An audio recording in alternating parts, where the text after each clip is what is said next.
মুসলমান কখনোই টিজিং করতে পারে না। মুসলমান যখন তার বয়সের সমান কোন নারীকে দেখবে রাস্তায়, দোকানে, মার্কেটে, যেখানে, সে মনে করবে সে আমার বোন। তার বয়সে বড় যখন দেখবে মুসলমান মনে করবে সে আমার মা।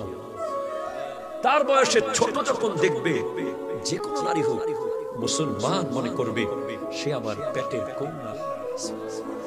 মা, বোন আর কন্যার দিকে কেউ কুখেয়ালে তাকাতে পারে?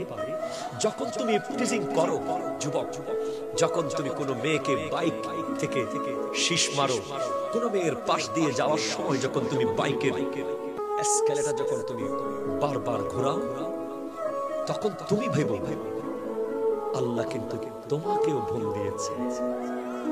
ঠিক কিনা বলো বলো বলো। তোমার ঘরেও কিন্তু কন্যা জন্ম হয়েছে। তোমার নিজের না হলে তোমার ভাইয়ের কন্যা হয়েছে, তোমার ভাইয়ের না থাকুক তোমার বোনের কন্যা হয়েছে।